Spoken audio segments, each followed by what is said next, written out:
The champagne cork popped with a celebratory echo through our marble-floored dining room, the sound so jarring against my news that I nearly dropped the medical folder clutched in my trembling hands. My husband Richard raised his glass toward the kitchen doorway, not even bothering to hide his smile as he spoke into his phone. "Yes, darling, I'm opening it now. The Cristal, just like you suggested." His voice carried that intimate tone I hadn't heard directed at me in years. "No, she doesn't suspect anything. She's too wrapped up in her little health drama. Before we jump back in, tell us where you're tuning in from, and if this story touches you, make sure you're subscribed, because tomorrow I've saved something extra special for you. Little health drama." The words hit harder than the diagnosis itself. I stood frozen in the hallway, medical papers documenting my supposed death sentence weighing heavy in my hands, watching my husband of 15 years celebrate what he clearly believed was his impending freedom. 6 months, maybe less, according to her dramatic announcement, Richard continued, swirling the golden liquid in his flute. "We'll need to be patient, but think about it. By next summer, we'll be in Santorini, just like we planned. No messy divorce, no splitting assets. Everything will be mine. Ours." Before we continue, I want to take a moment to thank each of you for being part of this incredible journey. If you're enjoying these stories of revelation and justice, consider subscribing. It's completely free and helps us build this amazing community. Let's dive in. I retreated silently to my study, my private sanctuary in our Connecticut estate. The room Richard never entered, dismissing it as my little hobby space, where I managed what he called my charity projects. If only he knew those charity projects had evolved into a biotechnology empire worth more than his entire investment portfolio. The irony wasn't lost on me. 15 years ago, I'd been Dr. Catherine Winters, a brilliant biochemist with 3 patents to my name and a groundbreaking cancer research protocol that had caught the attention of major pharmaceutical companies. But love, or what I'd mistaken for love, had made me foolish. Richard had been charming, sophisticated, everything a naive scientist thought she wanted. He'd convinced me to step back, to let him handle the business side while I focused on being the perfect executive wife. What he didn't know was that I'd never truly stepped back. Through a labyrinth of shell companies and trusted intermediaries, I'd built Pharmacare Industries into a billion-dollar biotechnology firm. The cruel twist? My company had developed some of the most advanced cancer diagnostics in the world, the same diagnostics that had just revealed the unusual nature of my condition. I pulled up the secure files on my computer, reviewing the test results from 3 different laboratories. The tumor markers were elevated, yes, but the pattern was unique. My research team had seen similar patterns before, in cases that defied conventional medical wisdom, but I'd kept that information from my regular physician, letting him deliver his grim prognosis based on standard protocols. My phone buzzed. Dr. Sarah Chen, my research director and one of the few who knew my true identity, had sent an encrypted message. "Preliminary analysis complete. The anomaly is confirmed. We need to discuss the implications immediately." Through the door, I could hear Richard's voice growing more animated. She looked absolutely destroyed when she told me. Pale, shaking, the whole performance. Though between you and me, she's looked better with a death sentence than she has in years. Preparing and narrating this story took us a lot of time, so if you are enjoying it, like this video, it means a lot to us. Now back to the story. Performance. If only he knew how right he was, though not in the way he thought. I closed my eyes, remembering the woman I'd been before Richard, confident, ambitious, unafraid to challenge the medical establishment. That woman had never truly disappeared. She'd simply been waiting, building her empire in shadows while playing the role of the devoted wife. The life insurance alone is worth $20 million, Richard was saying now. Plus the house, the investments, her family trust. We're looking at close to $100 million, tax-free. Her family trust. The trust he knew nothing about, that I'd carefully shielded through prenuptial agreements he'd been too arrogant to read carefully. The trust that held my pharmacare shares, worth 50 times what he imagined. I opened a new file on my computer, beginning to type. If Richard wanted to play games with my life, perhaps it was time to show him what happened when you underestimated a dying woman. The next morning arrived gray and drizzling, matching the performance I was about to give. I descended the stairs slowly, gripping the banister, letting my silk robe hang loose around my supposedly frail frame. Richard sat at the breakfast table, his tablet propped against the crystal vase of fresh lilies. My favorite flowers, though. He'd never noticed. "Darling," he said, barely glancing up from his stock portfolio. "How are you feeling? Did you manage any sleep?" "A little," I murmured, sinking carefully into my chair. Maria, our housekeeper, immediately appeared with green tea and dry toast. She'd been with us for 10 years, watching our marriage deteriorate with the silent wisdom of someone who'd seen too much to be surprised by human cruelty. "I've been thinking," Richard announced, finally setting aside his tablet. "This must be such a shock for you. Perhaps you should take some time away. The house in the Hamptons is empty. The sea air might do you good." Translation: "Get out of my sight so I can move my mistress in." I recognized the calculated concern in his voice, the same tone he used when maneuvering a particularly tricky business. "Deal." "That's thoughtful," I replied, stirring my tea with a trembling hand. I didn't have to fake. Rage has its own physical manifestations. "But Dr. Morrison wants to start treatment immediately. I have an appointment at the cancer center this afternoon." His jaw tightened almost imperceptibly. "Treatment? Catherine, darling, we should be realistic about your situation. These aggressive treatments, they'll only make you suffer more. Wouldn't you prefer to spend your remaining time in comfort?" There it was, the first push toward palliative care, toward accepting death gracefully and quickly. I wondered how long he'd been planning this moment. How many conversations with his mistress had centered on my convenient demise. "I want to fight," I said softly, letting my voice crack. "I'm not ready to give up." He reached across the table, covering my hand with his. The wedding ring I'd placed on his finger 15 years ago caught the morning light, its platinum surface as cold as his touch. "Of course, darling. Whatever you need." His phone buzzed. The screen lit up with a message. Preview before he could flip it over. "Can't wait for tonight. Wear the red dress I bought you. Victoria Ashford." I knew her, of course.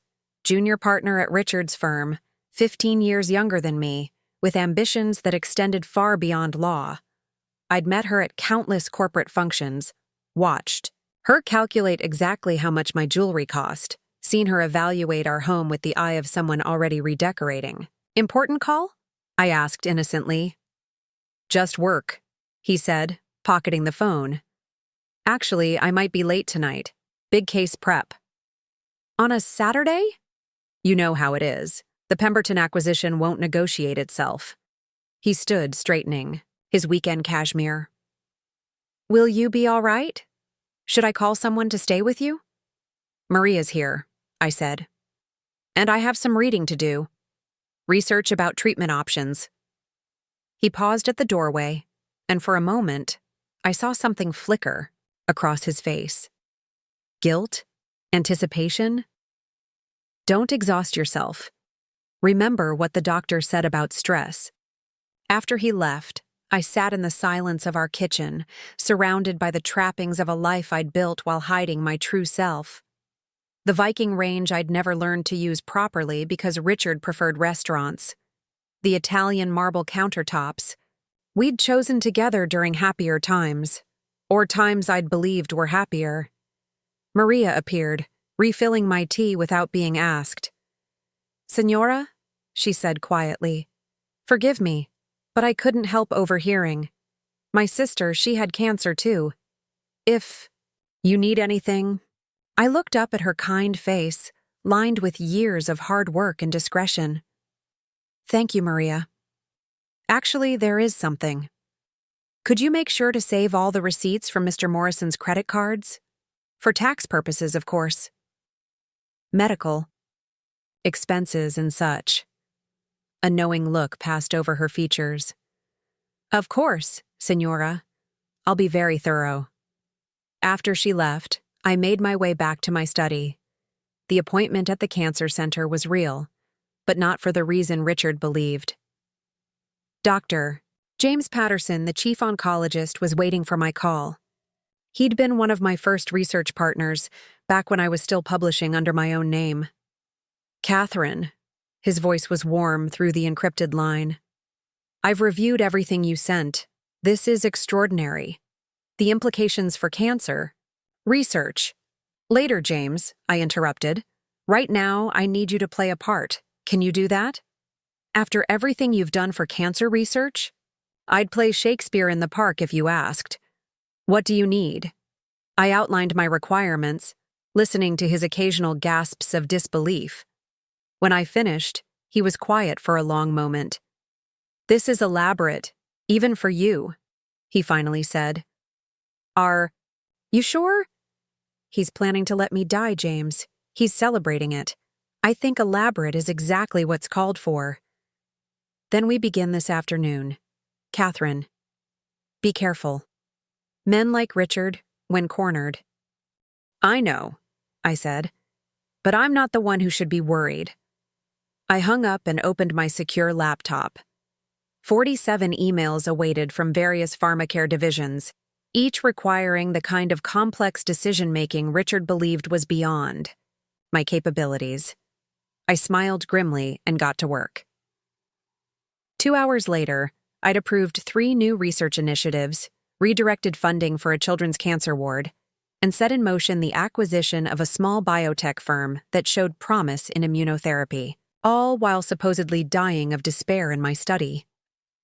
The doorbell rang, followed by Maria's footsteps and muffled conversation. A moment later, she knocked on my door. Senora, there's a delivery for you.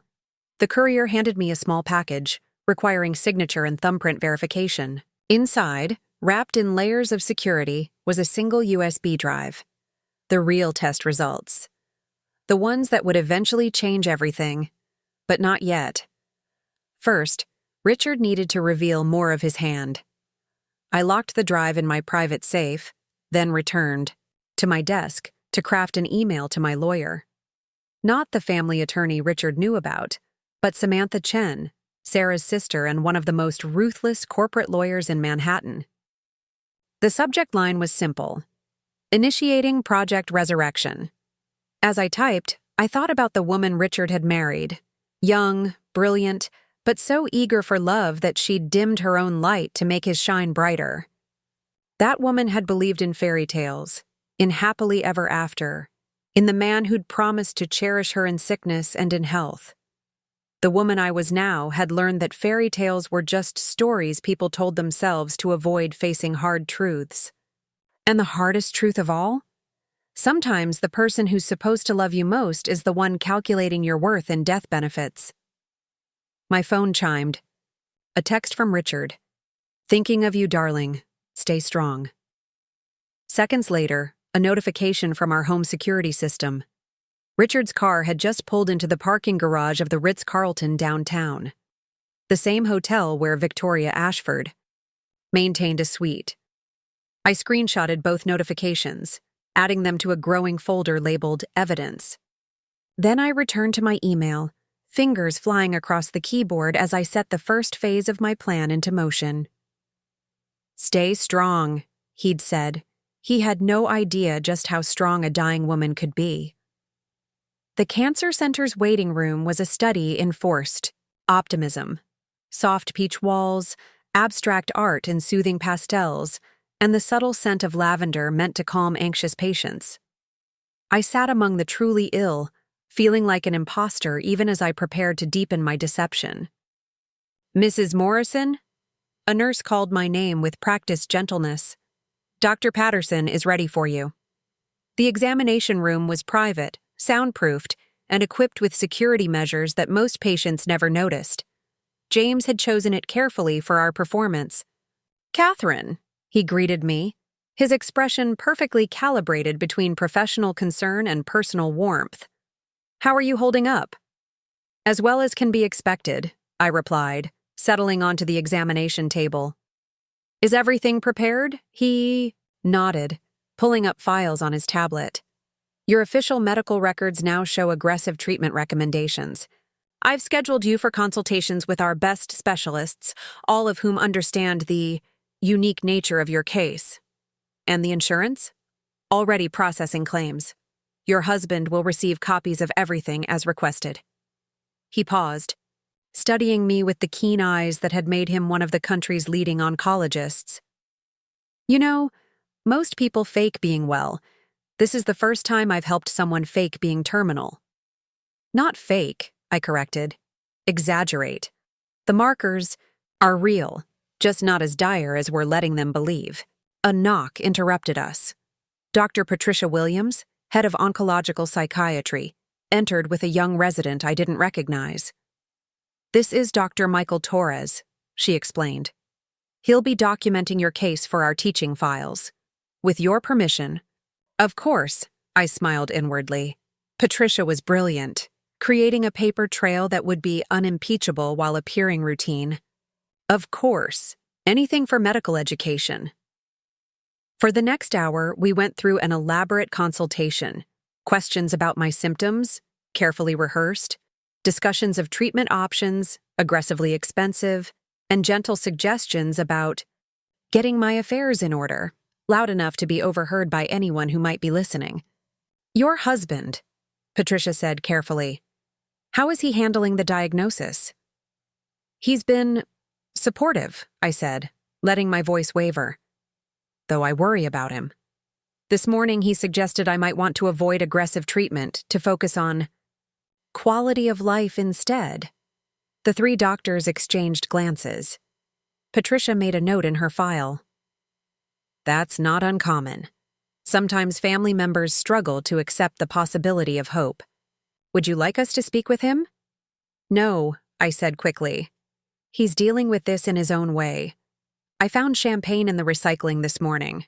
I think he was trying to, I don't know, make our remaining time special?" Another note. Another piece of evidence that Richard's behavior was suspicious, documented by medical professionals. As the consultation wound down, James handed me a thick folder. "Your treatment schedule.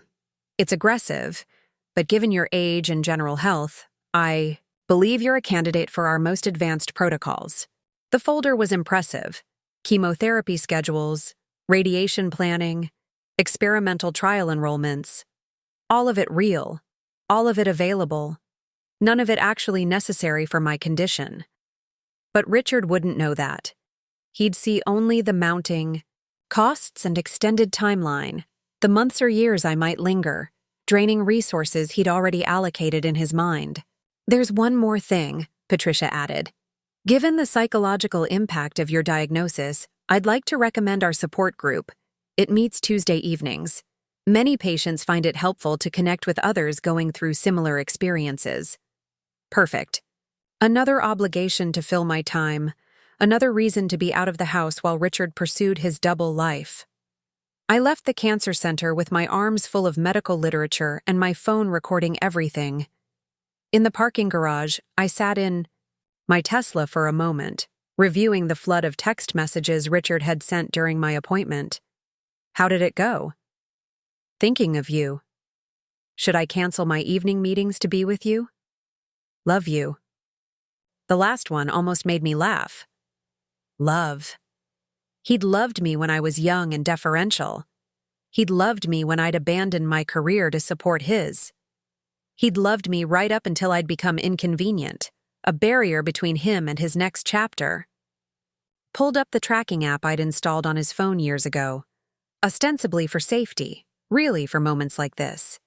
He was still at the Ritz-Carlton, had been for 3 hours. The longest case prep in legal history. Instead of driving home, I headed downtown to a building most people passed without noticing. Sandwiched between a dry cleaner and a vintage bookstore, The narrow townhouse bore only a small brass plaque. Private offices. The security guard nodded as I passed, used to my irregular visits. The elevator, accessed by biometric scan, whisked me to the top floor, my real office, the one from which I ran Pharmacare Industries. Sarah was waiting, along with Samantha and 2 other members of my most trusted inner circle. The war room, as we'd come to call it, was already set up with monitors, documents, and enough computing power to run a small country. "How did the performance go?" Sarah asked, handing me a coffee. Real coffee, not the weak tea I'd been drinking. For show? Flawlessly. Dr. Patterson deserves an Oscar. I settled into my chair, feeling more like myself than I had in days. "Now, what do we have on Victoria?" Samantha pulled up a presentation. Victoria Marie Ashford, 32, junior partner as of last year. Graduated Yale Law, middling grades but excellent networking skills. Credit report shows significant debt, student loans, credit cards, lifestyle expenses that exceed her salary by about 40%. "So she's hunting for a wealthy husband," I mused. "It gets better," Samantha continued. "She's been married before, divorced after 18 months. Her ex-husband was David Chen, tech entrepreneur. The divorce filing cited irreconcilable differences, but I have a contact at the firm that handled it. The real reason was that she discovered his startup was failing. She left him 2 weeks before bankruptcy filing." "A pattern," Sarah observed. "She attaches herself to perceived wealth, then bails when it's no longer advantageous." I studied Victoria's photo on the screen. Beautiful in that carefully maintained way. Designer clothes, perfect hair, subtle cosmetic enhancements that spoke of significant investment. Everything about her screamed ambition. "What about her relationship with Richard?" "Started 8 months ago," Samantha reported. "Right around the time of your last comprehensive health screening. The one where you mentioned some unusual fatigue to your doctor." 8 months. He'd been planning this for 8 months, waiting. For any sign of weakness, any excuse to justify what he wanted to do anyway. "Financial transfers?" I asked. "Multiple. Hidden as business expenses, client entertainment, partnership development. Total value approximately $200,000 so far. Jewelry, trips, the apartment rental at the Ritz. The red dress," I murmured, remembering this morning's text. "Purchased yesterday from Bergdorf's, $8,000. Samantha pulled up the receipt. "Charged to the company card." I leaned back, processing the information. Richard wasn't just cheating, he was embezzling, using company funds to finance his affair, probably assuming I'd never live long enough to audit the books. "What's our timeline?" I asked. Sarah pulled up a complex chart. "Based on your medical timeline, Richard expects you to deteriorate significantly within 3 months. Insurance policies would pay out at 6 months if you pursue treatment, less if you opt for palliative care only." "And our timeline?" "We can maintain the facade indefinitely," she said. "The question is when you want to reveal the truth." I thought about it, weighing options like the scientist I'd never stopped being. Too soon, and Richard might find a way to wiggle out of consequences. Too late, and more people might be hurt by his schemes. We proceed as planned, I decided.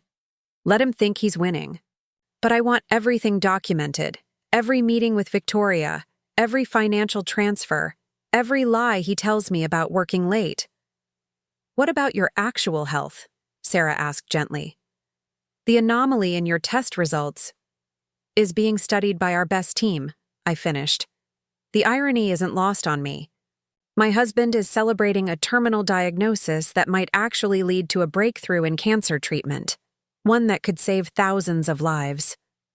"While he's planning to profit from your death," Samantha added grimly. Exactly.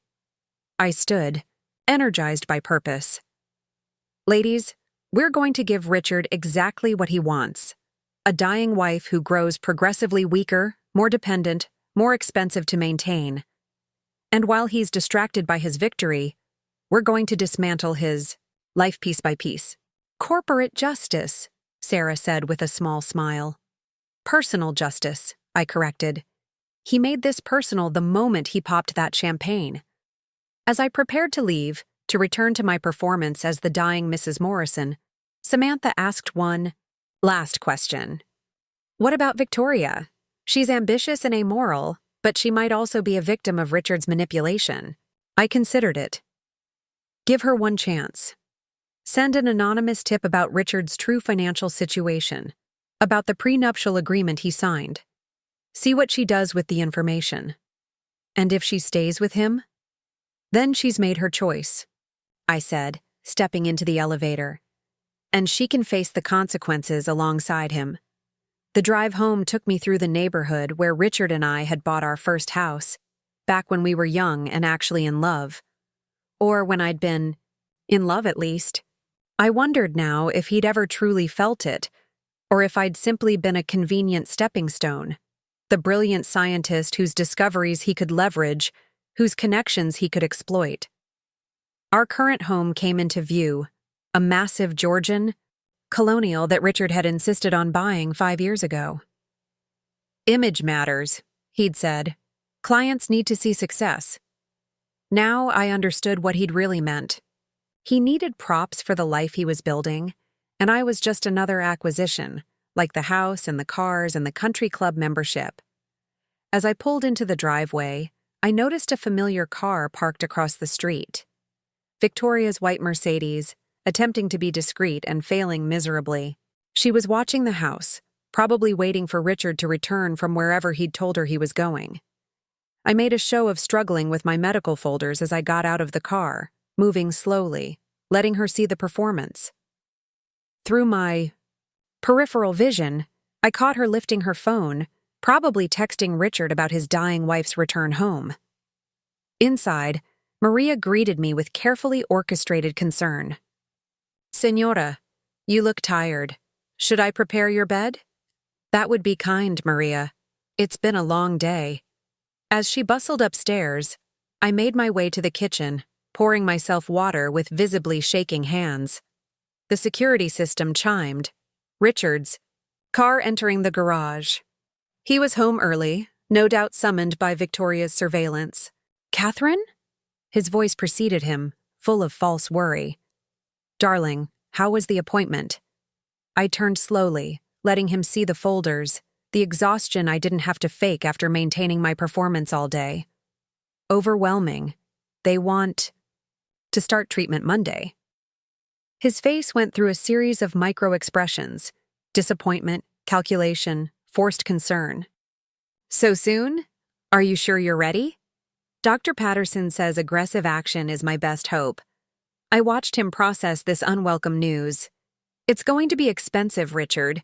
The experimental protocols aren't fully covered by insurance. How expensive? I named a figure that made him blanch.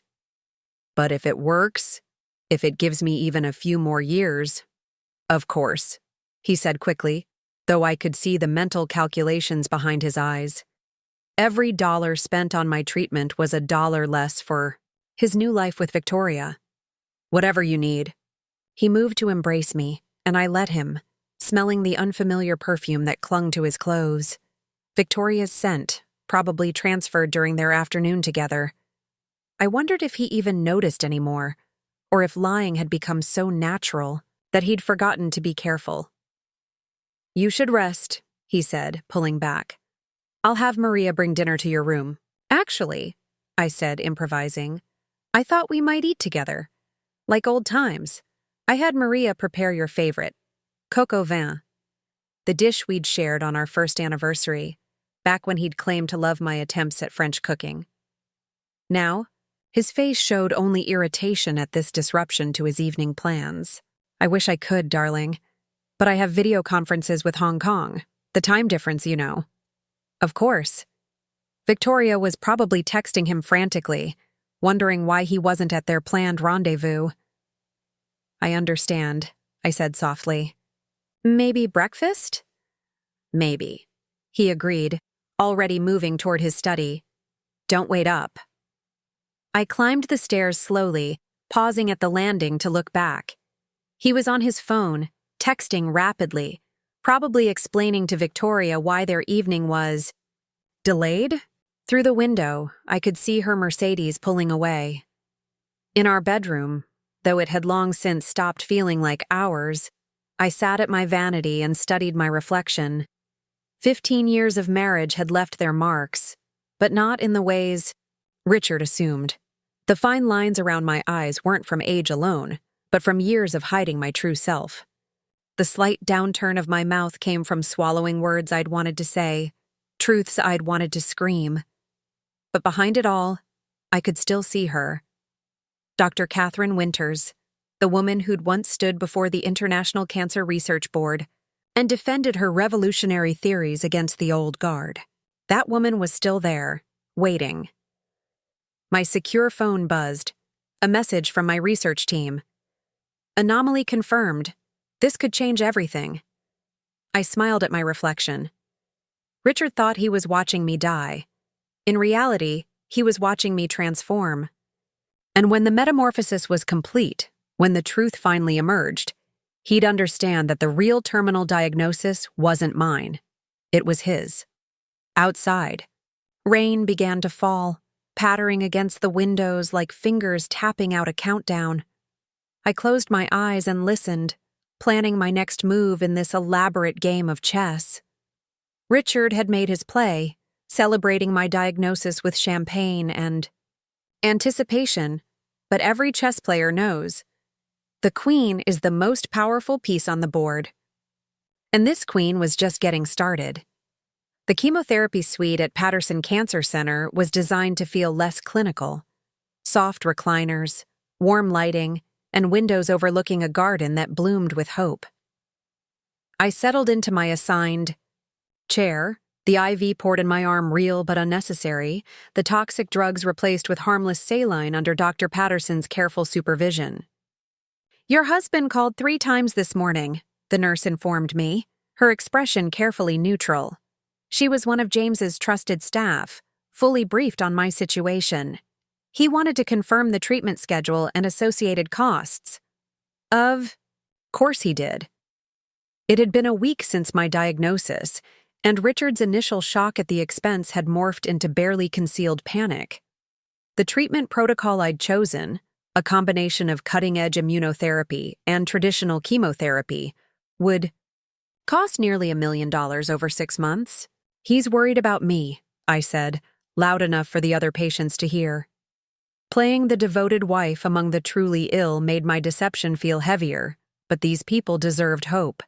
And if my research team was right about the anomaly in my results, I might be able to give them exactly that.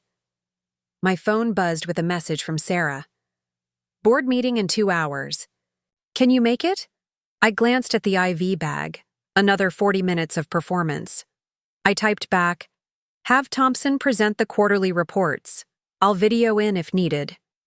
The woman in the chair next to me, elderly but fierce-eyed, leaned over slightly. "First treatment?"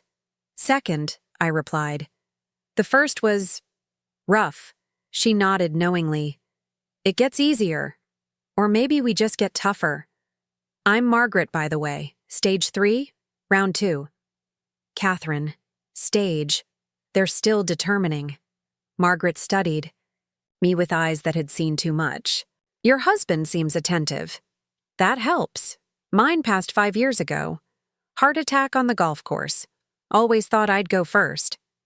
"I'm sorry for your loss." "Don't be. Harold was a good man, but he would have fussed terribly over all this." She gestured at the medical equipment. "Sometimes it's easier to fight when you're only worried about yourself." Her words hit closer to home than she could know. If Richard had been genuinely supportive, if he'd shown even a fraction of real concern, would I have been able to maintain this charade? But his every action confirmed what I'd suspected. I wasn't a wife to him anymore, just an obstacle to remove. The nurse returned to check my vitals, making notes in a chart that would be copied to Richard as requested. Every detail documented, every symptom recorded, building the narrative of my decline while I grew stronger in purpose. My phone rang, Richard's. Ringtone. I let it go to voicemail, then listened to the message.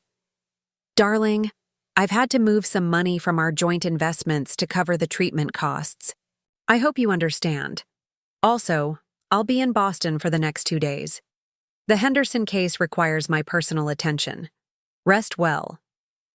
Boston. I pulled up Victoria's Instagram on my tablet, her posts carefully curated to show a successful, independent woman.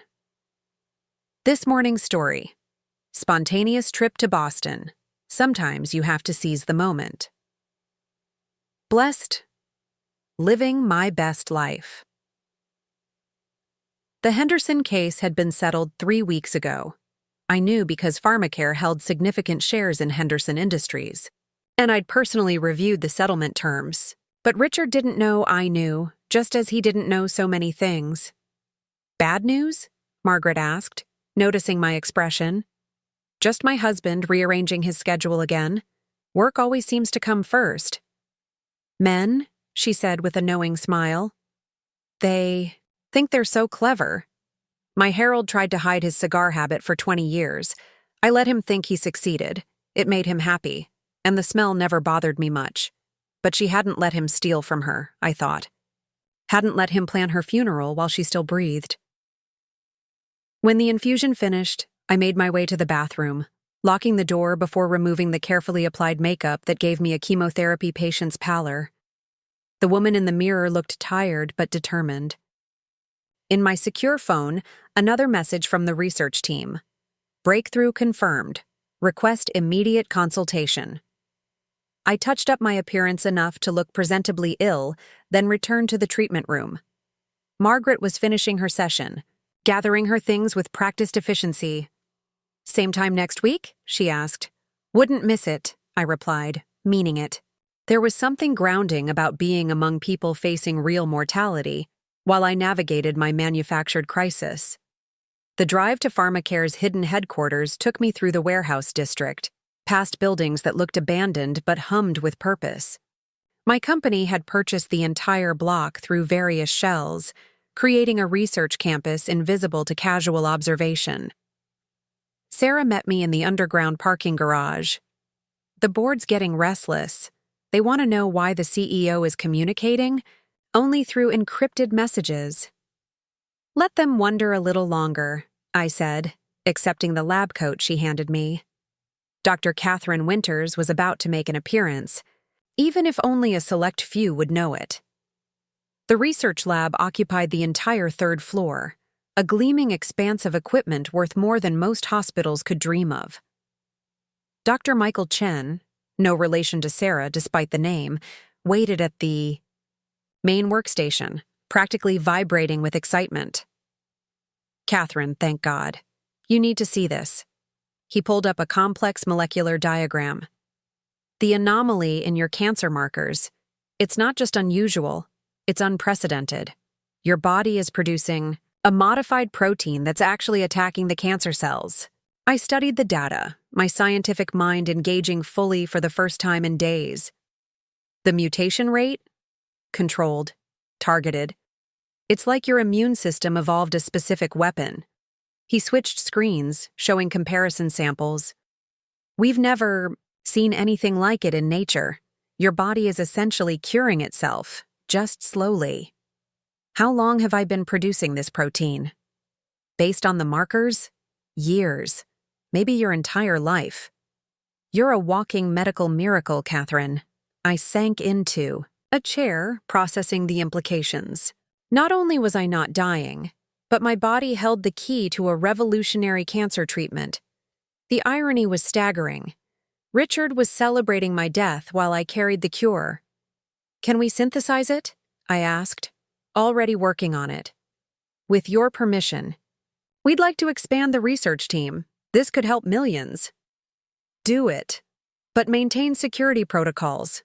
No one outside this room knows patient Zero's identity. Sarah touched my shoulder. This is incredible, Catherine. When do we publish? When I'm officially dead, I said, standing. Richard wants me gone? Fine. Dr. Catherine Morrison will die on schedule. but Dr. Catherine Winters will rise from her ashes with a cure for cancer. The poetry of it appealed to my sense of justice.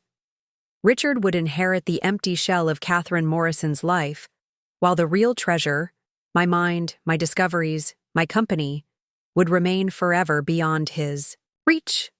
I spent the next 3 hours in the lab, working alongside my team with an energy I'd forgotten I possessed. This was who I really was, not the failing wife, but the scientist who refused to accept limitations. When I finally emerged, night had fallen. My phone showed 12 missed calls from Richard, each voicemail more frantic than the last. The Boston trip had apparently been cut short. "Catherine, where are you? The hospital said you left hours ago. Please call me. I'm worried. Your location services are off. What's happening? I'm coming home. We need to talk." I smiled grimly. Let him worry. Let him wonder if his meal ticket was decomposing in a ditch somewhere. I drove home slowly, stopping to pick up takeout from the Thai restaurant that used to be our favorite. One more prop for tonight's performance. Richard's car was in the driveway, parked at an angle that suggested haste. I could see him through the window, pacing the living room with his phone pressed to his ear. Time for the show.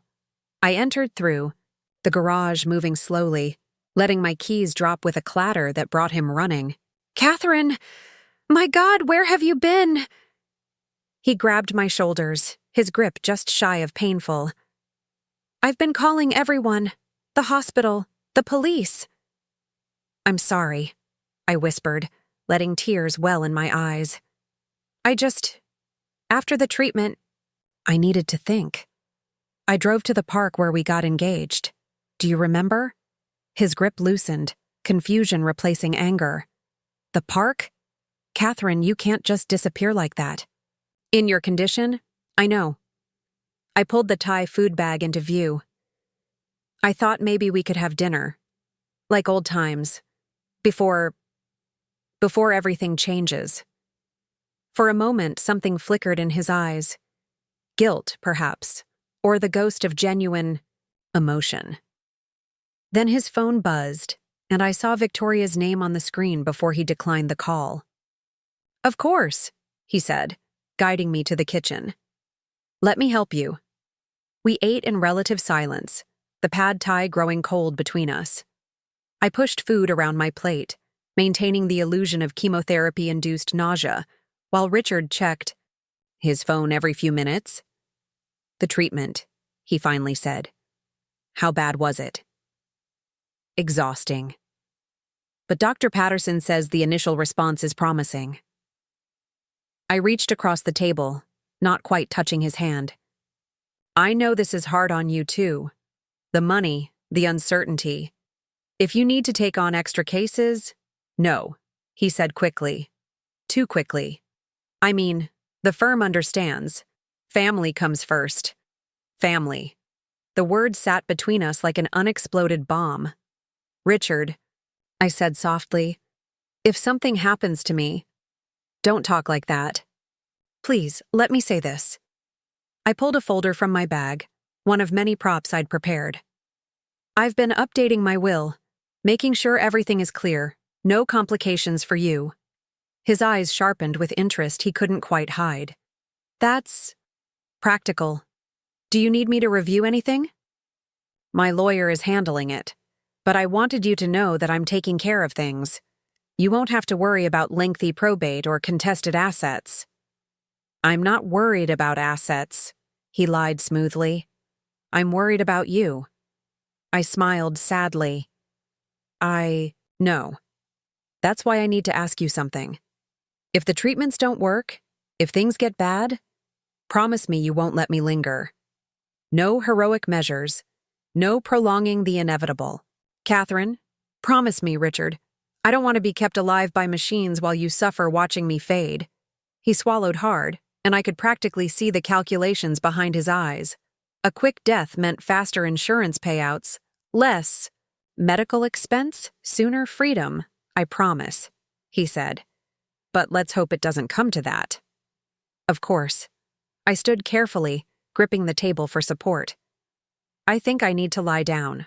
The medications... He was on his feet instantly, all solicitude. Let me help you upstairs. As he guided me to our bedroom, his phone buzzed again. This time I got a clear view of Victoria's text. When are you coming back? The hotel gave away our dinner reservation. You should go, I said as he helped me into bed. Whatever work emergency... It can wait, he said, though his jaw was tight with frustration. I'll be in my study if you need anything. After he left, I lay in the dark, listening to his muffled phone conversation through the walls. Placating. Victoria, no doubt. Promising her that soon, very soon, they'd have all the time in the world. My secure phone vibrated with a message from Samantha. Richard accessed your life insurance policies online. Also, Victoria booked a wedding venue for next September. Shall I send screenshots? Next September. Less than a year after my projected death. They weren't just planning for my demise. They were planning their life after it. Send everything. I typed back. And schedule a meeting with estate lawyers tomorrow. If Richard wants to inherit, let's make sure he knows exactly what he's getting. Another message. This one from Sarah. Lab results are incredible. This protein could be the breakthrough we've been searching for. The team is calling it the Catherine Complex. The Catherine Complex. I liked the sound of that. Let Richard have the house, the cars, the material things he valued so much. My true legacy would live on in the lives saved by my body's unique gift. Through the wall, I heard Richard's voice rise slightly. Just a few more months, darling. She's getting weaker every day. The doctors say the treatment is aggressive. It might even speed things up. Lies built on lies. But soon, very soon, the foundation would crumble. And when it did, Richard Morrison would learn that the woman he'd underestimated for 15 years had been playing a much longer game. I closed my eyes, not to sleep but to plan.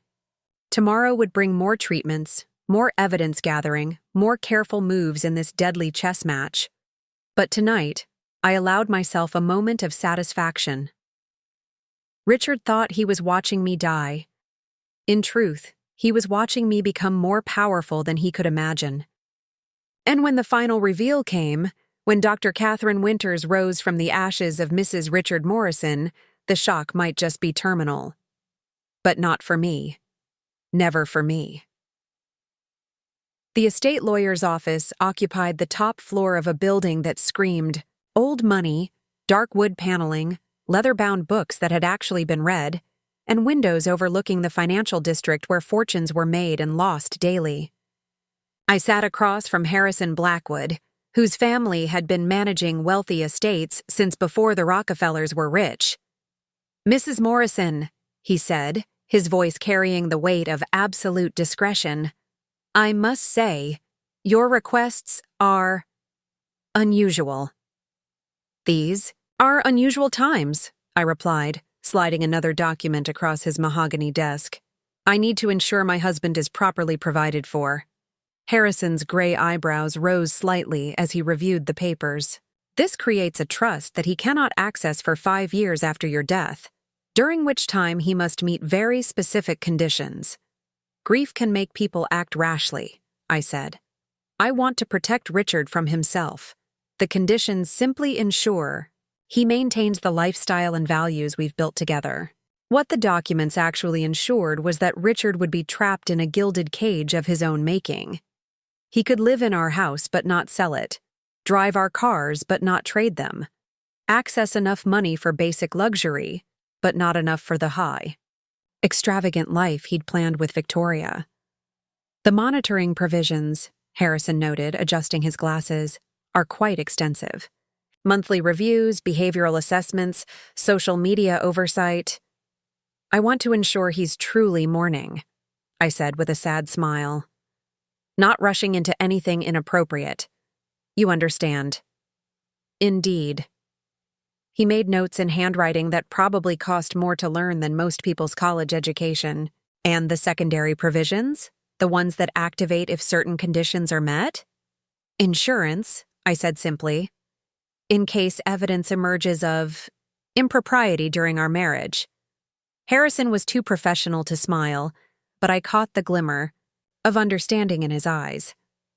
Very prudent. Shall we discuss the corporate assets? Those remain separate, as per our prenuptial agreement. Mr. Morrison has no claim on any business interests I held prior to our marriage, which, according to these documents, is extensive.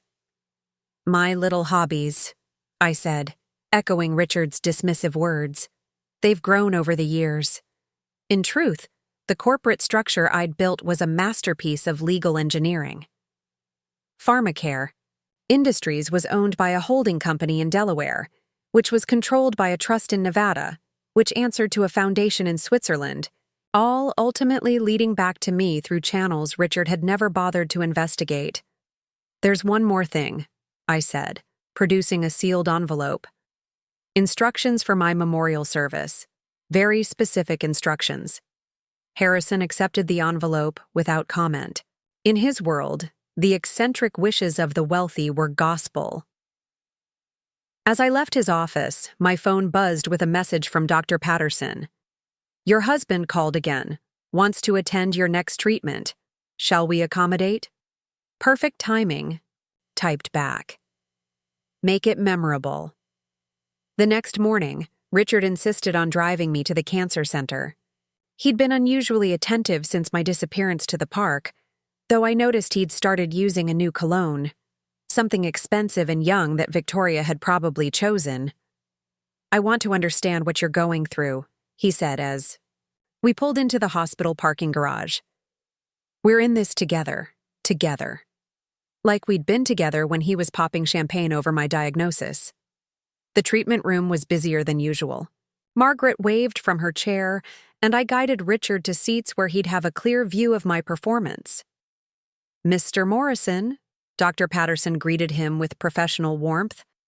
I'm glad you could join us. It's important for spouses to be involved in the treatment process. Richard shook his hand, playing the concerned husband perfectly.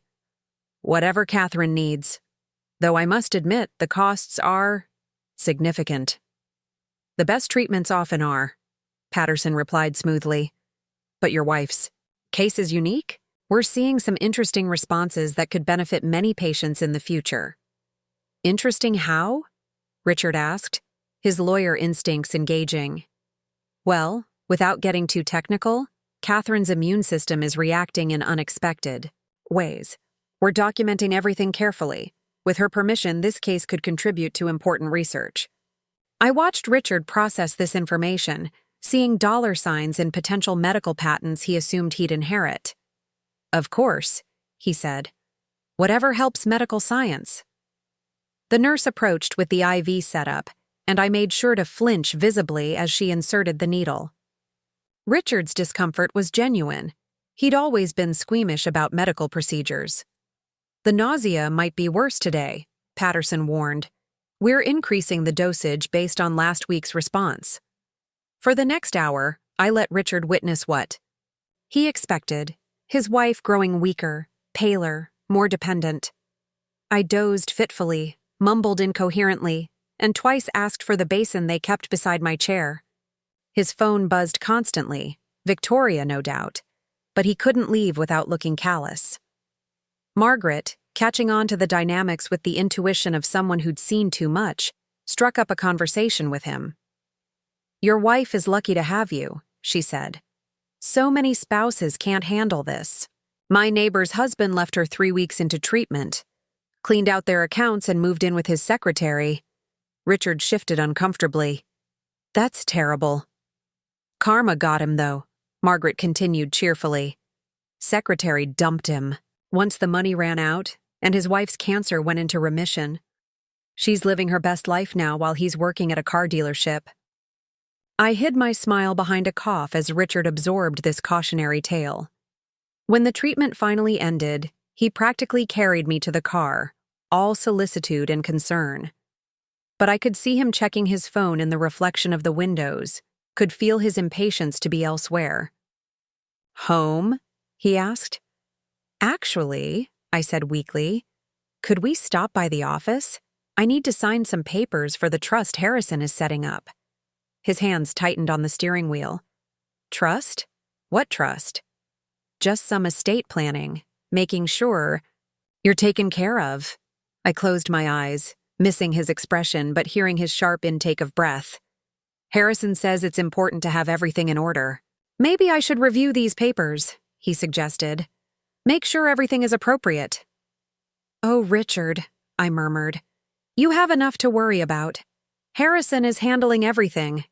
You trust me, don't you? Of course, he said, though his tone suggested otherwise.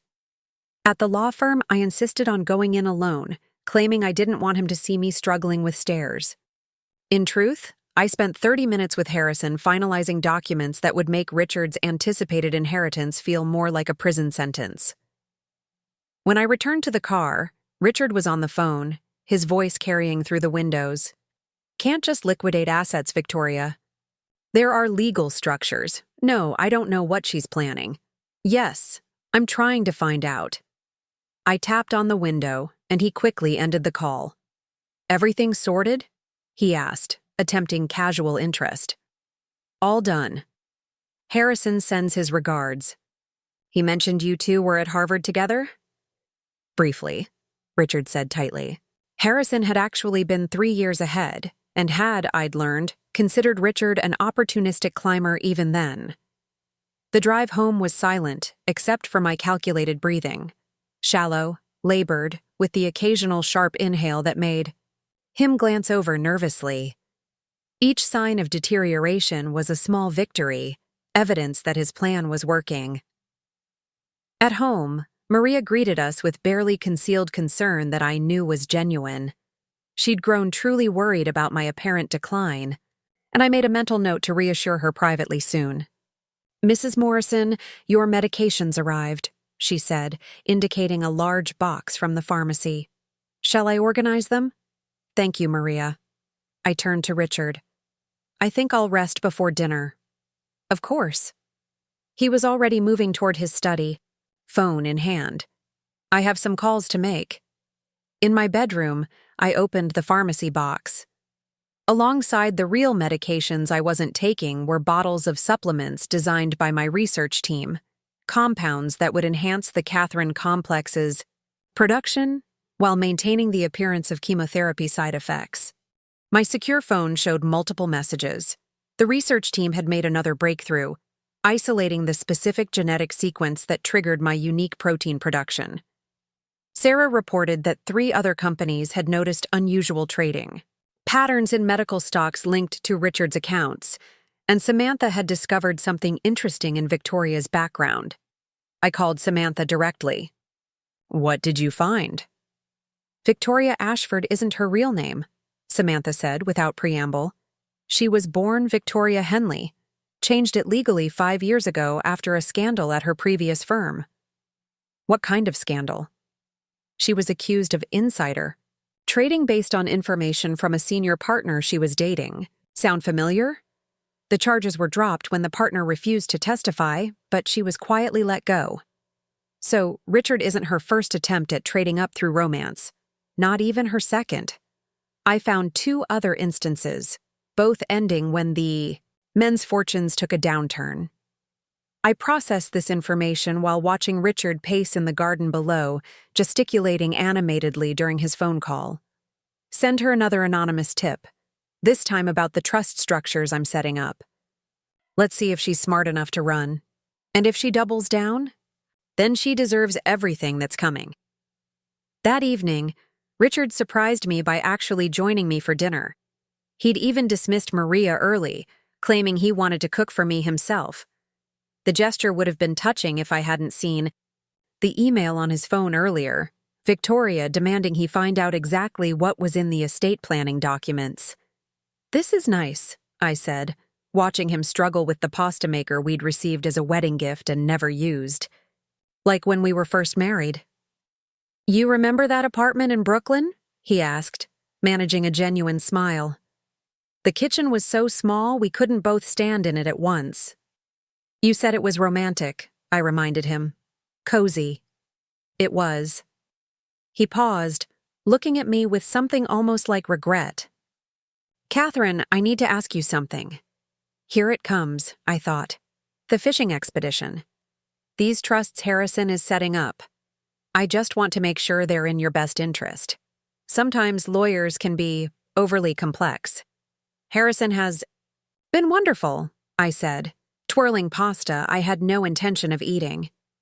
He's ensuring you'll be protected if anything happens to me. There are provisions for the house, the cars, a generous annual income. Annual income? Richard's fork stilled. Not a lump sum? Harrison says that's better for tax purposes. Plus, it ensures long-term stability. You won't have to worry about anything for years. Years, he repeated flatly. The trust is structured. For optimal growth? I continued, watching him calculate how this affected his plans with Victoria. Of course, there are some conditions. Maintaining the property, representing the family appropriately, that sort of thing. Harrison called them dignity clauses. Richard's phone buzzed. He glanced at it, and I saw his jaw tighten. Victoria, no doubt, responding to Samantha's anonymous tip about the trust structure. Excuse me, he said, standing abruptly. Important client. He strode to his study, leaving me alone with the half-prepared dinner. I pulled out my own phone, accessing the security system that let me monitor his study. The cameras had been installed years ago. For insurance purposes, he'd said, never realizing I'd added a few of my own. Victoria's face filled his laptop screen, her expression furious. A trust, Richard? A fucking trust? You said everything would be liquid. Keep your voice down, he hissed. I just found out today. I'm handling it. Handling it how? My lease is up next month. You promised we'd have the penthouse by summer. Plans change. We adapt. I didn't sign up to adapt, Victoria snarled. I signed up for what you promised. Money, freedom, a life without looking over our shoulders. And you'll have it. Just not as quickly as we thought. How long? Richard ran his hands through his hair. The trust has a 5-year provision. 5 years? Victoria's screech made him wince. Are you kidding me? 5 years of what, Richard? Playing the grieving widower while the money sits in some account we can't touch? There might be ways around it. Challenging the mental competency. Proving undue influence. On a cancer patient? Good luck with that PR nightmare. I smiled, returning to my cold pasta. Victoria was showing her true colors, and Richard was getting a preview of his future, tied to a woman who only wanted him for money he couldn't access. My phone chimed with a text from Sarah. Lab results are extraordinary. We're ready to begin synthesis trials. This could be bigger than we imagined. Bigger indeed. While Richard schemed to inherit a fortune that would remain just out of reach, I was preparing to give the world something priceless, a cure born from my body's unique chemistry. Later that night, as I lay in bed listening to Richard's restless movements from the guest room he'd started frequenting, I thought about the convergence approaching. The medical breakthrough, the legal traps, the crumbling relationship between Richard and Victoria, all heading toward an intersection that would redefine everything. My secure phone showed one final message from Margaret, of all people. She'd somehow gotten my number from the treatment center. That husband of yours looked ready to bolt today. Reminds me of my neighbor's husband. You know, the one Karma found. I typed back, Karma has an excellent GPS these days. Her response was, immediate. That's my girl. See you next week. Bring popcorn. This show is getting good. I smiled in the darkness. Even dying women deserved a good show, and mine was just getting to the best part. The moment when the antagonist realizes they're not watching a tragedy, but a metamorphosis. Richard thought he was counting down to my death. In reality, he was counting down to his own unmasking.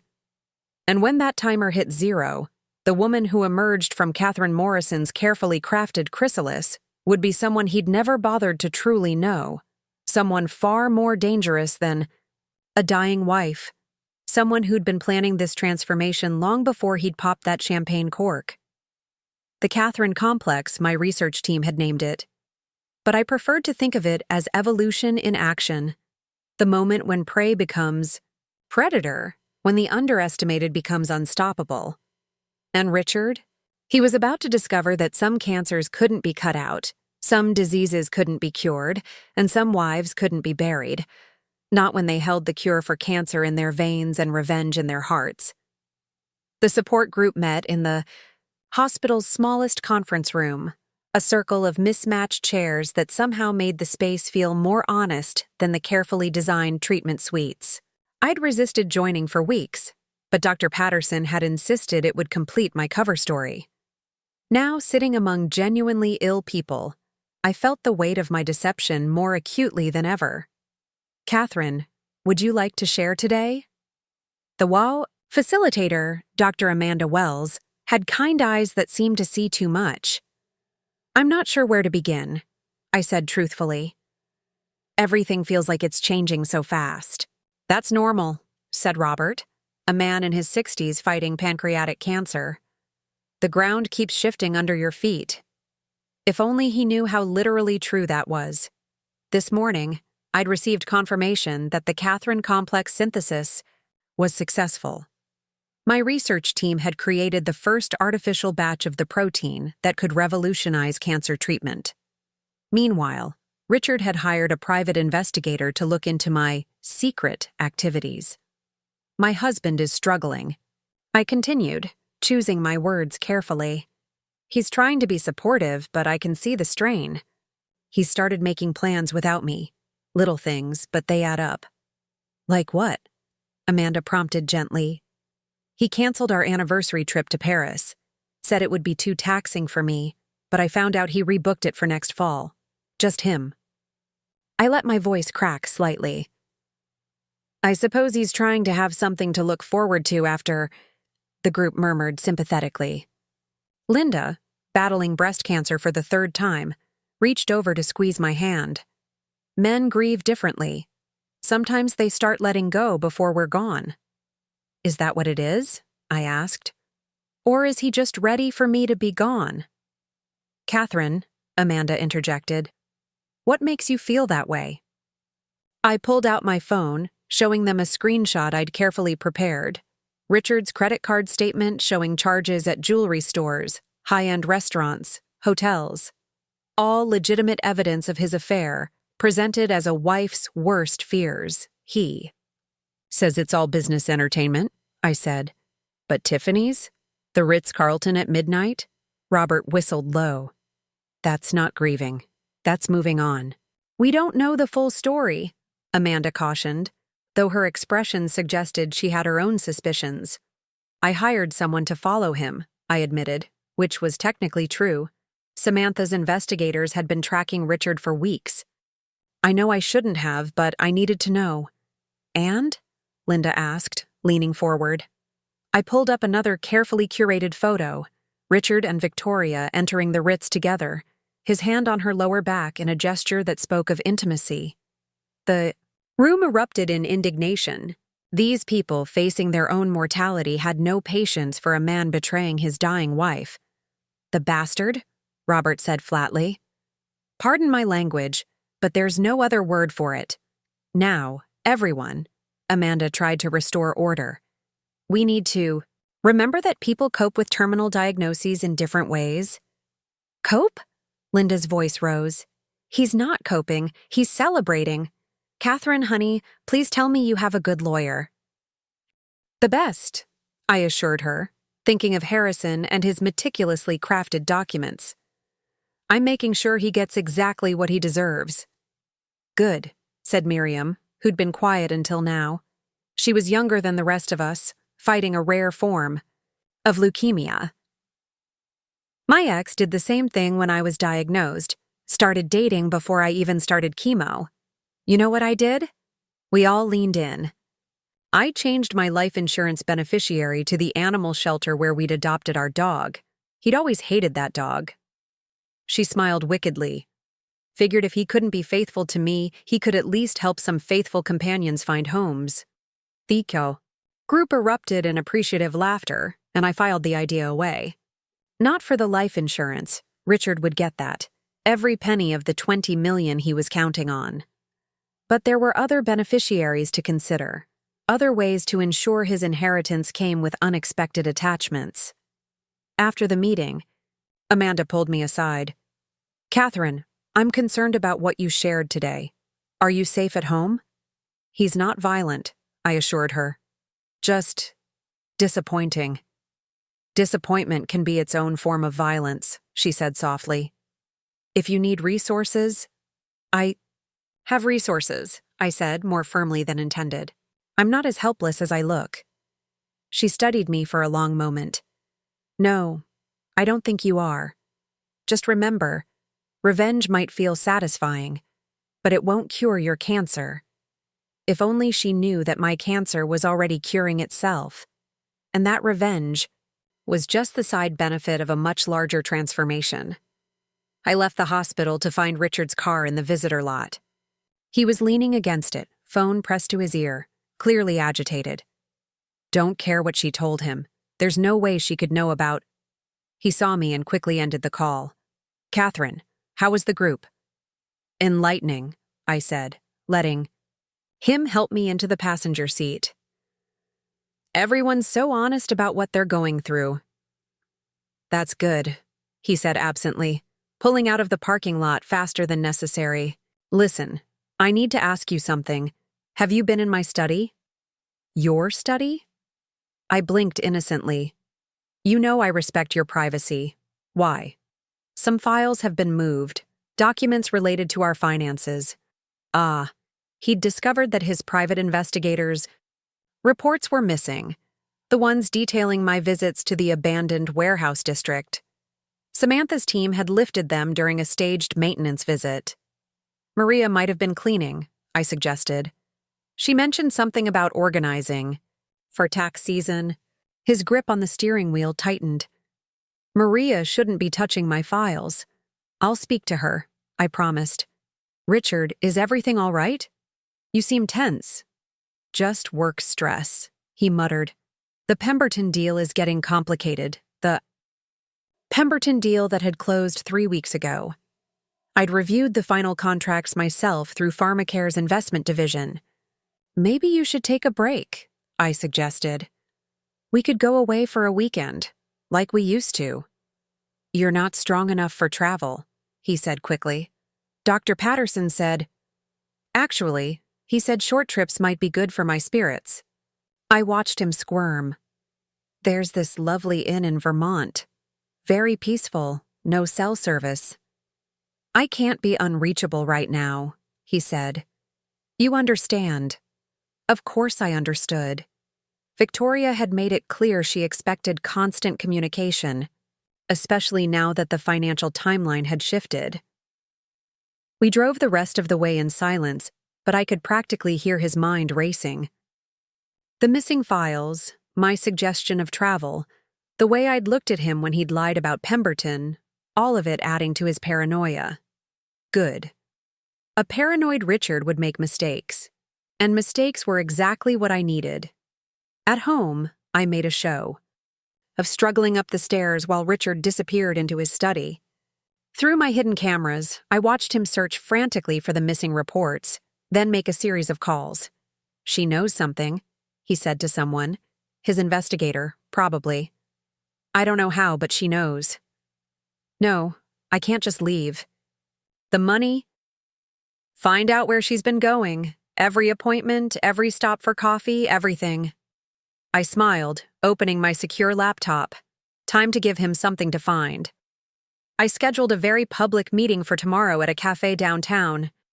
The appointment would be with a woman who looked remarkably like a divorce attorney, but was actually an actress Samantha had hired for exactly this purpose. Let Richard's investigator report that meeting. Let him wonder what Catherine Morrison was planning. My phone buzzed with a message from Sarah. "First patient trials approved. We're moving faster than anticipated. The board wants to know when you'll go public." Soon, I typed back. Let's see how the trials go first. Another message, this from Margaret. Missed you at chemo today. That handsome doctor was asking about you. I'd skipped my scheduled treatment, claiming fatigue. In reality, I'd spent the morning in the lab, working alongside my team as we prepared for human trials of the synthetic Catherine complex. Tell him I'll be there Thursday, I responded. How are you feeling? Like I'm made of titanium and spite. Your husband still sniffing around? Like a bloodhound with a trust fund. LOL, you're wicked. I like it. If Margaret knew the full truth, she'd probably volunteer to help. There was something about facing mortality that stripped away tolerance for pretense and betrayal. A crash from downstairs interrupted my thoughts. Richard's voice carried up, tight with fury. What do you mean she moved the money? I crept to the top of the stairs, listening. From our joint accounts? How much? A pause. 30 million? That's impossible. Except it wasn't. I'd moved exactly $30 million from our joint investment accounts into a charitable trust for cancer research. The money was still technically ours, just locked away where Richard couldn't touch it without my signature or death certificate. Call Harrison Blackwood, Richard snarled. I don't care what time it is in Europe. Get him on the phone now, Harrison. Was indeed in Europe, attending a conference on estate law that I'd suggested might be educational. He'd be unreachable for days, giving my moves time to solidify before Richard could mount any legal challenges. I heard footsteps on the stairs, and quickly retreated to the bedroom, sliding under the covers just as Richard burst in. Catherine, he said, his voice forcedly calm. We need to talk about our finances. Now? I mumbled, feigning grogginess. I was just falling asleep. The medications. $30 million, Catherine. You moved $30 million without telling me. I blinked up at him, letting confusion cloud my features. The cancer research donation? I told you about that last week. You said it was a wonderful idea. I never... He stopped, visibly collecting himself. When did I say that? Tuesday night. After dinner. You'd had some wine, started talking about legacy and making a difference. I reached for his hand, noting how he flinched at my touch. You said if the treatments didn't work, at least we'd know our money might help find a cure for others. It was a complete fabrication, but delivered with such earnest conviction that I could see doubt creeping into his expression. Had he been drunk enough to forget such a conversation? The tax benefits are substantial, I added. Harrison said it would actually protect more of our wealth in the long term. Harrison knew about this? Of course. He handled all the paperwork. Didn't his office send you copies? They had, buried in a stack of routine documents Richard never bothered to read. His signature was on every form, authenticated and notarized. I need to review everything, he said tightly. Where are the papers? In my study, I think. Or maybe Harrison's office has them. I've been so foggy lately. I let my eyes drift, closed. Can we talk about this tomorrow? I'm so tired, Richard. He stood there for a long moment, and I could feel his rage radiating like heat. But what could he do? Rail at his dying wife for donating to cancer research? Challenge documents he'd already signed. We'll discuss this tomorrow, he said finally, his voice cold. After he left, I counted to 100 before retrieving my phone. Multiple messages awaited. From my team, from Samantha, from various pieces of my carefully constructed machine. But the most interesting was from Victoria herself, sent to an anonymous email account I'd created for exactly this purpose. I know who you are and what you're doing. We need to talk. Alone. I smiled in the darkness. Victoria thought she was making a power play, probably planning to blackmail the dying wife for a bigger payout. She had no idea she was walking into a trap years in the making. Tomorrow, 2 p.m., Botanical Gardens, I typed back. Come alone or the photos go to every partner at the firm. Let her stew on that tonight. Let her wonder what photos, what evidence, what the dying Mrs. Morrison might possibly know. Meanwhile, Richard was probably downstairs, frantically calculating how much money remained accessible. He'd find enough to maintain appearances, but not enough for the grand life he'd planned. The walls were closing in, and he didn't even realize yet that he was the one who'd built them. My secure phone showed one final message from the lab. Preliminary trial results exceed all projections. This is going to change everything. Everything. Yes, that was exactly what I was counting on. Tomorrow would bring new confrontations, new revelations, new steps toward the ultimate unmasking. But tonight, I lay in the bed I'd shared with my husband for 15 years and felt something I hadn't experienced in far too long. Hope. Not for my marriage. That had died the moment Richard popped champagne over my diagnosis.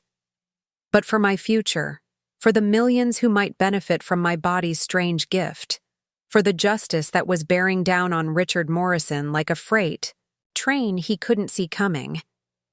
The Catherine complex wasn't just a medical breakthrough. It was proof that sometimes what doesn't kill you doesn't just make you stronger. Sometimes it makes you invincible. The botanical gardens were resplendent, in late spring bloom, a riot of colors that seemed almost obscene against the gravity of the meeting about to take place. I arrived early, choosing a bench near the orchid pavilion where the security cameras had mysteriously malfunctioned that morning. Samantha's doing, naturally. I'd dressed carefully for this performance. Designer clothes that hung just slightly. Loose, expertly applied makeup that suggested illness without melodrama. And a silk scarf to hide the port that didn't actually connect to anything. Every detail calculated to present the image Victoria expected. A dying woman clinging to dignity. She arrived precisely at 2, her confidence evident in every click of her Louboutin heels against the stone path. Up close, Victoria Ashford was even more polished than her photos suggested. Everything about her screamed ambition, from her perfectly blown-out hair to the Hermes bag that cost more than most people's cars. Mrs. Morrison, she said, settling onto the opposite end of the bench with practiced grace. You look, well. Modern medicine is wonderful for maintaining appearances, I replied, matching her cool tone. Though I suspect you didn't request this meeting to discuss my health. Her smile was sharp as a scalpel. Direct. I appreciate that. It'll make this easier. Make what easier exactly? She crossed her legs, angling her body toward me like a predator assessing prey. I know you're dying. Richard's been very forthcoming about your condition. 6 months, he says. Maybe less. Doctors can be wrong, I said mildly. Perhaps, but insurance actuaries rarely are, and Richard's been in close contact with yours. She pulled out her phone, showing me a screenshot of email headers, correspondence between Richard and our insurance company. He's quite anxious about the payout timeline. I'm sure he's just concerned about final expenses, I said, injecting just enough sarcasm to let her know I wasn't completely naive. Victoria laughed, a tinkling sound devoid of warmth. Please, we both know what Richard is. The question is, what are you going to do about it? I'm dying, remember. My options are somewhat limited. Are they? She leaned closer, and I caught a whiff of her perfume. Tom Ford, expensive and predatory. You've been busy lately. Moving money, setting up trusts, meeting with lawyers. That doesn't sound like someone ready to go gently into that good night. Estate planning is prudent at any age, I replied. 30 million to cancer research? Her perfectly shaped eyebrow arched. That's not planning. That's punishment. I studied her for a moment. This woman who thought she understood the game being played. And what would you have me do? Hand over my money to the woman sleeping with my husband? I'd have you be practical, she said, her mask slipping slightly to reveal the calculation beneath. You're dying. Richard's moving on. That's life. But this vindictive trust structure you're creating, It doesn't hurt me. I have my own resources. It hurts Richard. And you care about Richard's financial well-being out of love? I couldn't quite keep the mockery from my voice. Her expression hardened. I care about getting what I'm owed. I've invested 2 years in this relationship. 8 months. I corrected. Unless you were seeing him before my diagnosis, which would be interesting information for the divorce lawyers. She had the grace to look momentarily uncomfortable. The point is, I've made sacrifices. Career opportunities passed, up to be available for him. Social connections leveraged on his behalf. I'm not walking away empty-handed because you decided to play the bitter wife. What exactly are you proposing? Victoria pulled out a folder. She'd come prepared.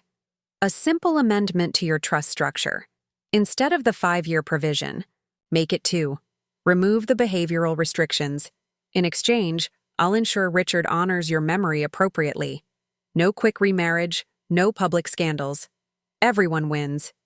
I took the folder, flipping through her proposed amendments. She'd clearly had legal help. The language was professional, the loopholes expertly crafted. It would essentially gut every protection I'd put in place. You've thought this through, I observed. I'm not some bimbo, Mrs. Morrison. I graduated, summa cum laude from Yale Law. I know exactly what I'm worth and what I'm willing to do to get it. Including sleeping with married men? Including recognizing opportunities, she corrected smoothly. Richard was miserable long before I came along. Ask yourself why. Perhaps because his wife developed cancer. She shook her head. No, because his brilliant wife gave up her career to play house. Do you know how he talks about you? The waste of potential? The brilliant scientist who'd rather organize charity galas than change the world? The words stung more than I'd expected. Probably. Because they contained enough truth to wound. I had played smaller than necessary. Had hidden my light to make Richard feel bigger. But not for the reasons Victoria assumed. You think you know him, I said quietly. You think you understand what you're getting into. But Richard Morrison doesn't love anyone but Richard Morrison. When you're no longer useful, when maintaining you becomes more expensive than replacing you, you'll find yourself exactly where I am. The difference is, Victoria said, standing and smoothing her skirt, I'll see it coming, and I'll be prepared. She dropped a business card on the bench beside me. My lawyer's contact. You have 48 hours to consider my proposal. After that, I'll have to explore other options. Is that a threat? It's a timeline, she said coolly. I'm sure a dying woman can appreciate the importance of those. She walked away, her heels clicking with metronomic precision. I waited until she was out of sight before allowing myself a small smile. The conversation had been recorded by 3 different devices hidden on my person, and her proposal was essentially attempted extortion of a terminally ill woman. My phone buzzed immediately. Samantha. Got every word. This is gold. I stood, feeling more energized than I had in weeks. Victoria thought she was a player in this game, but she'd just revealed herself as another pawn, just one who thought she was a queen. The walk back to my car took me through the rose garden, where I paused to admire a particularly stunning hybrid. The placard read, Resurrection Rose. This variant was thought extinct until rediscovered through careful cultivation. How appropriate. Back home, I found Richard in his study, surrounded by financial documents and looking haggard. He glanced up when I entered, suspicion and concern warring on his face. Where were you? He demanded. Maria said you left hours ago. The gardens, I said truthfully. Dr. Patterson recommended light exercise and fresh air. The roses are beautiful this year. You didn't answer your phone. I pulled it out, showing him the dozen missed calls. I'm sorry. I must have had it on silent. Were you worried? He stood, approaching me with an odd intensity. You met someone there. Who was it? Just other visitors, I said, allowing confusion to color my voice. Richard, what's wrong? You're scaring me. His hands gripped my shoulders, not quite painful but far from gentle. Don't lie to me, Catherine. Not now.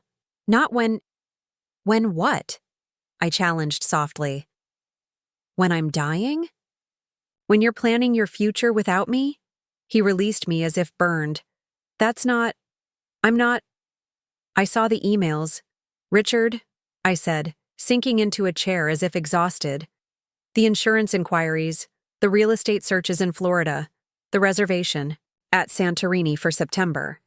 His face went through a series of expressions: shock, guilt, anger, and finally, a cold resolution. So what if I'm planning ahead? He said. Is that a crime? You're dying, Catherine. The doctors say 6 months. Am I supposed to crawl into the grave with you? No, I said quietly. But you could wait until I'm actually in it before celebrating. I'm not celebrating. The champagne? I interrupted. The night of my diagnosis? I heard you on the phone, Richard. No messy divorce, no splitting assets. You were toasting my death sentence. The silence stretched between us, 15 years of marriage reduced to this moment of raw truth. How long have you known? He asked finally. Does it matter? The question is, what happens now? He laughed bitterly. What happens? You die, Catherine. That's what the doctors say. That's what the tests show. You die, and I go on living. That's how life works. And Victoria? I asked. Is she part of this going on living? His expression shuddered. I don't know what you're talking about. I pulled out my phone, showing him a single photo. Him entering the Ritz with Victoria, his hand possessive on her waist. Yale Law, graduated summa cum laude. Expensive tastes. Previous marriage to a tech entrepreneur that ended when his money ran out. Sound familiar? You had me followed? I'm dying, Richard, not stupid. I stood, moving toward the door. But, don't worry, your secret's safe. What would be the point of a scandal now? I'll be dead soon, and you'll be free to make whatever mistakes you choose. Catherine, I'm tired, I said, not turning back. This conversation has exhausted me. I think I'll rest before dinner. I climbed the stairs slowly, feeling his eyes on my back. Let him wonder what else I knew, what other cards I held. The meeting with Victoria had been just one move in a much larger game, and Richard was only beginning to realize he might not be winning. In my room, I locked the door and opened my secure laptop. The lab reports were waiting. The first human trial of synthetic Catherine complex had exceeded all projections. The patient, a woman with stage 4 lymphoma, was showing signs of remission after just 1 week of treatment. I video called Sarah, who appeared on screen practically glowing with excitement. Catherine, it's working. It's actually working. Patient 1's tumors have shrunk by 30%. Patient 2 is showing marked improvement in all metrics. This is unprecedented. Sighed. Effects? I asked, my scientific mind engaging fully. Minimal. Some fatigue, mild nausea, nothing compared to traditional chemo. We're looking at a genuine breakthrough. Timeline for publication? We could go public within the month, but… She hesitated. Are you ready for that? Once we announce, there's no going back. Dr. Catherine Winters will be world famous. And Catherine Morrison? Can quietly fade away, as planned. I considered the timing. Richard needed to believe I was dying for at least another few weeks. But the trial patients needed hope now. Prepare the press release, I decided.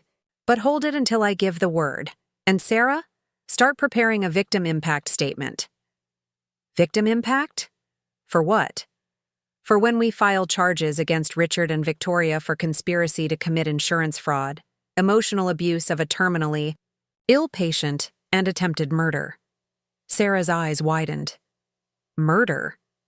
He's been adding something to my tea, I said calmly. Nothing lethal. He needs me to die naturally for the insurance. But selenium supplements in high doses can mimic chemotherapy. Side effects? I've been having Maria save the tea bags. My God, Catherine, why didn't you? Because I needed evidence, and now I have it. I smiled grimly. Victoria thinks she's forcing my hand with her 48-hour deadline. She has no idea she's actually counting down to her own exposure. What's the plan? In 48 hours, I'm going to agree to her terms. I'll have Harrison draw up the amended trust documents. Richard and Victoria will think they've won, that they've broken me down.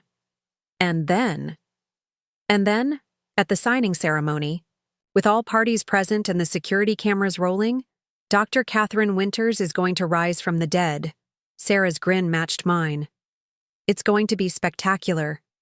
It's going to be justice, I corrected, with a side of scientific revolution. After ending the call, I sat in the gathering darkness thinking about resurrection. Not the biblical kind, but the real-world version, where a woman everyone underestimated revealed her true power at exactly the right moment. 48 hours. Victoria had given me 48 hours to consider her proposal. She had no idea. She'd just set the timer on her own destruction.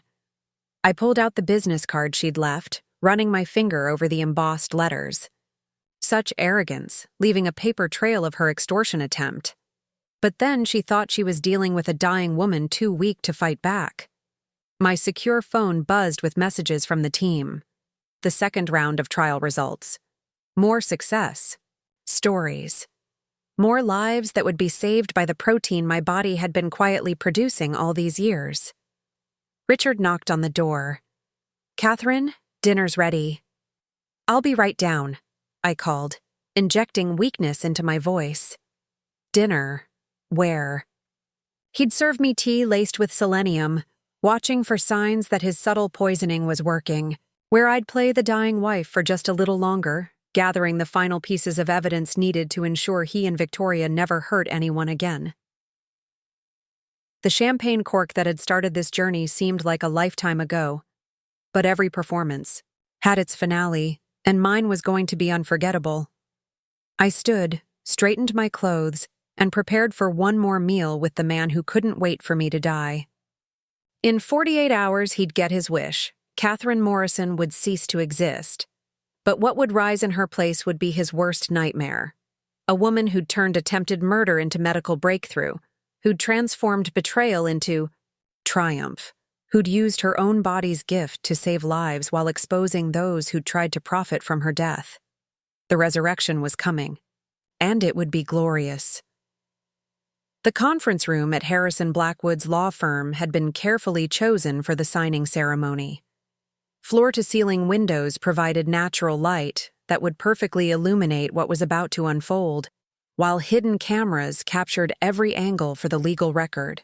I sat at the polished mahogany table, the picture of defeated illness, watching the players take their positions for the final act. Richard entered first, poorly concealing his triumph behind a mask of husbandly concern. He'd dressed in his best suit, the Tom Ford I'd bought him for our 10th anniversary, and his cologne was slightly too strong, as if he'd already begun celebrating. "Darling," he said, kissing my forehead with lips that felt like betrayal. "How are you feeling?" "Ready to get this over with," I murmured, letting my hands tremble as I adjusted the stack of documents before me. Victoria arrived moments later, professional in a black suit that walked the line between respectful and powerful. She nodded to me with false sympathy, then took her seat beside Richard. Not touching, but close enough that their connection was obvious to anyone looking. "Mrs. Morrison," Harrison began, his deep voice carrying the gravitas of old money and older secrets. "Before we proceed, I must ask, are you certain about these amendments? The original trust structure was quite protective of your interests." "My interests?" I laughed softly, the sound bitter. "I'll be dead soon, Harrison. My only interest is ensuring a smooth transition for those left behind." I caught the quick glance between Richard and Victoria, the barely suppressed satisfaction. They thought they'd broken me. Very well, Harrison said, producing the amended documents. These changes will reduce the trust's term from 5 years to 2, remove the behavioral clauses, and liquidate several charitable provisions. The cancer research donation remains intact, I said firmly. That's non-negotiable. Of course, Richard said quickly. Too quickly. We support your philanthropic goals, darling. As Harrison explained each change, I watched Victoria's body, language shift from cautious to confident. She believed she'd won, that her threats had worked. Richard, meanwhile, kept checking his phone, probably calculating how quickly he could access the funds once I was gone. There is one additional document, Harrison said, producing a folder I hadn't seen before. Dr. Patterson insisted on including this with today's signing. Richard frowned. What kind of document? A medical affidavit, Harrison explained, confirming Mrs. Morrison's diagnosis and mental competency at the time of signing, standard procedure for significant estate modifications involving terminally ill patients. I hid my smile as Harrison opened the folder, revealing not just medical documents, but a comprehensive report bearing the Patterson Cancer Center letterhead. Actually, I said, my voice suddenly clear and strong, I think we should discuss what's really in that medical file. Richard's hand froze halfway to his pen. Catherine? I stood slowly, but this time there was no trembling, no weakness. I moved, with the confidence of a woman who'd been playing possum for months. The funny thing about cancer, I began, walking to the window, is how much we still don't understand about it. Take my case, for example. Aggressive markers, poor prognosis, all the hallmarks of a terminal diagnosis. Catherine, what are you doing? Richard's voice carried an edge of panic. Except, I continued, turning to face them, my body had other plans. You see, I've been producing a unique protein, something Dr. Patterson's team has never seen before. A protein that doesn't just fight cancer cells, it obliterates them. Victoria stood abruptly. This is ridiculous. You're dying. The tests were accurate, I interrupted, 3 months ago. But medicine advances quickly, especially when the patient happens to be a biochemist with her own research laboratory. I pulled out my phone, projecting images onto the conference room's smart screen. CAT scans, blood work, cellular analyses, all dated within the last week, all showing a body in perfect health. Spontaneous remission? Harrison suggested, though his tone indicated he knew better. Not spontaneous, I corrected. Revolutionary. My body created its own cure, and we've successfully synthesized it. As of this morning, 17 terminal. Cancer patients are showing significant improvement thanks to the Catherine complex. Richard's face had gone gray. You're lying. Am I? I smiled, pulling off the scarf I'd worn to hide my fake port. Tell me, Richard, do I look like a dying woman to you? The treatments, the chemo, he sputtered. Celine, I said simply. Dr. Patterson was kind enough to help maintain the illusion while we studied my condition. Every session you attended, every symptom you witnessed, carefully orchestrated. Theater? That's fraud. Victoria found her voice, her legal mind already spinning. Deliberate deception? Like adultery? I asked mildly. Like conspiracy to defraud an insurance company? Like poisoning your wife with selenium supplements to speed along her decline? Richard went very still. I don't know what you're talking about. Of course you do. I returned to the table, pulling out a new folder, this one containing lab reports. Every tea bag you prepared for me, Maria saved. Every dose of selenium documented. Not enough to kill. You needed a natural death for the insurance, but enough to make me suffer. Enough to make the lie believable. You can't prove I can, actually. I nodded to Harrison, who opened the conference room door. Detective Morgan of the Financial Crimes Division entered, followed by 2 FDA investigators and, to my personal satisfaction, Margaret from my support group, who turned out to be retired. FBI, running her own investigation into medical insurance fraud. Richard Morrison, Detective Morgan began. You're under arrest for attempted murder, insurance fraud, and conspiracy to commit wire fraud. Victoria Ashford, Margaret added with obvious pleasure. You're under arrest for extortion, conspiracy, and practicing law with a suspended license. Victoria's perfectly composed mask finally cracked. Suspended license? Oh, didn't Richard tell you? I asked innocently. Your little insider trading incident at your previous firm? The Bar Association took that very seriously. You've been practicing law illegally for 2 years. As the officers cuffed them, Richard's rage finally exploded. You vindictive bitch! You played me! Like you played me? I countered. The difference is I played to save lives. You played to take one. The prenup, he said desperately. I'll get half of everything. Of your assets, yes, Harrison interjected smoothly. However, the prenuptial agreement specifically excludes any assets Mrs. Morrison held prior to marriage or developed independently during it. She didn't have any assets. Actually, I said, savoring the moment, I did. Pharmacare Industries, established 2 years before we met. Worth approximately $3.2 billion as of this morning's FDA approval for human trials of the Catherine complex. The number hit him like a physical blow. Victoria, for her part, had gone silent, her calculating mind probably already working, on a plea deal. Catherine Morrison may have been dying, I continued. But Dr. Catherine Winters? She's very much alive. And she's about to revolutionize cancer treatment worldwide. Margaret stepped forward as they were led away. That was beautiful, she said once they were gone. Though I have to ask, why the elaborate deception? Why not just divorce him when you discovered the affair? I looked out at the city below, thinking of all the cancer patients who would benefit from my body's strange gift. Because divorce would have been the expected response. This way, I got justice, evidence of their crimes, and the time needed to develop the cure without interference. Richard would have tried to claim credit for my discoveries in a divorce. Now? He'll be too busy trying to avoid federal prison. And the money he thought he'd inherit? Harrison asked with professional curiosity. The life insurance will pay out to the beneficiaries listed, I said. Several cancer research foundations and a shelter for women leaving abusive relationships. The house and cars were always in my name alone. Richard just never read the paperwork carefully. He'll leave prison to find himself with exactly what he brought to our marriage. Nothing but ambition and a talent for manipulation.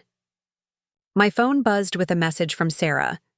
Press release is live. The medical community is going insane. You're about to become the most famous scientist in the world. What now? Margaret asked. Now? I smiled, feeling lighter than I had in years. Now, Catherine Morrison's death certificate gets filed. She succumbed to her illness this morning, and Dr. Catherine Winters gets back to work. We have lives to save. Harrison gathered the unsigned trust documents. I suppose we won't be needing these. Keep them, I suggested. Frame them if you like. A reminder that sometimes the best revenge isn't destroying your enemies. It's becoming someone they could never have imagined. As I left the law firm, my phone exploded with notifications.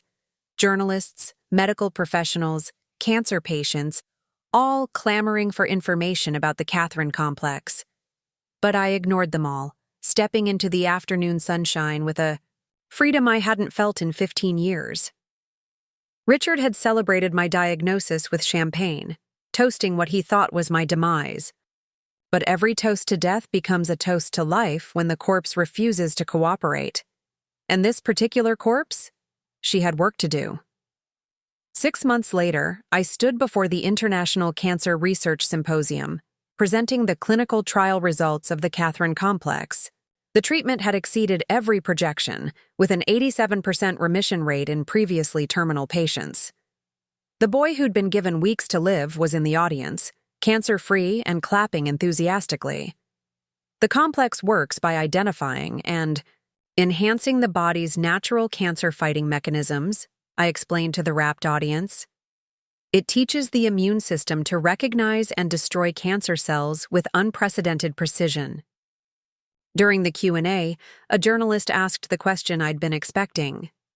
Dr. Winters, is it true that you discovered this cure while battling cancer yourself? I was diagnosed, yes, I said carefully. But sometimes what appears to be a death sentence is actually an opportunity for transformation. My body's unique response to cancer led to this discovery. In a way, I owe my life, and the lives we'll save, to that diagnosis. I didn't mention that I also owed it to a cheating husband who'd pushed me to embrace my true identity again. Richard was serving 7 to 10 years in federal prison. His assets liquidated to pay restitution to the insurance companies he'd tried to defraud. Victoria had pled down to 3 years. Her legal career permanently ended. The last I'd heard, she was teaching yoga to fellow inmates, preaching about karma and second chances.